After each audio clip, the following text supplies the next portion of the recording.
Thangjam Manorama Meehat ki Chahi kun Pharakpagi Ningshing Thouram ngasi MAHAKKI POKNAPHAM LAMDAM BAMON KAMPU MAYAI LEIKAI ki community hall da LEIKHIDRABIGI MAPHAM da HEIKAT LEIKAT TAMDUNA Pangthokkhre Working Committee of Apunbalub WCAL Manipur Thangjam Manorama Memorial Charitable Trust BAMON KAMPU amadi Manorama gi imung manungna sinduna Pangthokpa Thouram adu da LEIKHIDRABA Thangjam Manorama gi photo da HEIKAT LEIKAT TAMDUNA IKAI khumna putkhi loinena Thangjam Manorama amadi afaspa 1958 ki saithengna LEIKHIDRABA singi mafamda minute ama tumina leptuna ikai khumna putkhi Thouram aduga mari leinena Working Committee of Apunbalub Manipur gi coordinator Funil Drop Konsam na hai July 13 asi Manipur miyam gi oina ningsing ningai oiba yamna thamoi sokhiba numit amani numit asida Thangjam Manorama bo Assam Rifles na yamna tamthina hatlaba matungda hundoklamkhi Manorama ke Meehat adubu yaning daba phongdoktuna miyamna akan makhongjang jangsin khibani Meehat asigi Ningshing Thouram asi sahi khudingi pangthoktuna lakli ngasigi Thouram asna kunsuba Ningshing Thouram ni Thouram asigi nungdu oiba wakhalon di afasfa 1958 asi mapung fana muthatpa amadi Thangjam Manorama ke Meehat ta chenaba Assam Rifles ki personal sing logi matung ina matik chaba chairak piu haiba sini Northeast India da maruina Manipur da matam sang afasfa 1958 thamjinduna lakleba asi India lenga ki nunggu eba wakalon karino asigumba thong asi condemn tawi haina makna makhatake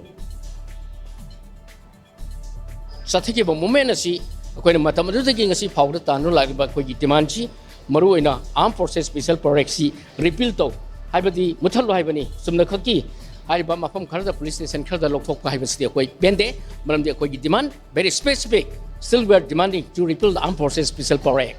Pura delete from the art. Pichibidi, Pura Mutakibaduni. Hairiba, Yamna Sachi Raba, Adumba 17 Assam Rifle, Adumba, Satakiba gang grab, Loina, she opened the Commissioner Peakeeper report. Mayamda, one of the heinous crime, Hikerbanina, but it's generally saying the Sip Power the Karidonta, then the Pite, but the bigger the money. Haibasina, Yamna specific in a quite demand, the Sisutan, quite likely. Tonganba was a criminal law, home Wagera. Natraga Kwagi Citizens Act 1911 Wagera, Natraga Kwagi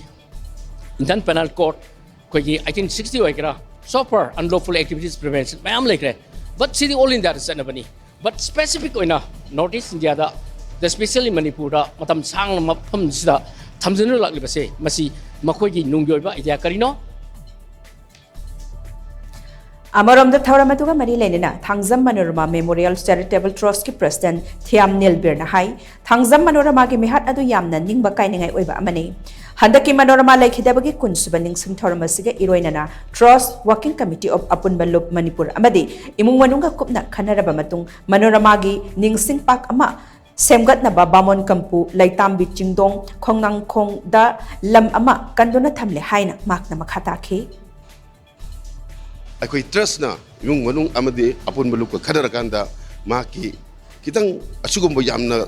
kau boy daba adu ko ningsing ay ba sa amak ko salmon ng agi damokta pa kumba matang thamjira hay na sum khanar pada ko gi hay LAMDAM sigi sing ya amada hay tari ko suguma side maki pa makatang ko dongna bagi mayam khanaba lore ko gi charitable trust de adi apun baluk na yung manung amadi ko mayam tanar kanda ngasidagi magi jaga ama haitari ko adugumba horen ekoi sign board ama thelaga aduguma di mafam dugidi hayeng miyam jigi ningsing ningai oiba adug magi mayam jigi lakba adi tourist center oina haitare aduguma sport ama khak ekoi matam chupada mabu ningsing ningai oiba ma de sumba manipur da chaithing mayang khak togida kawma maroi da aduguma thokdok to ngasi salmona gi paksina oina na bagi da mukta koi punna maina lebna banimit ama oiba haitare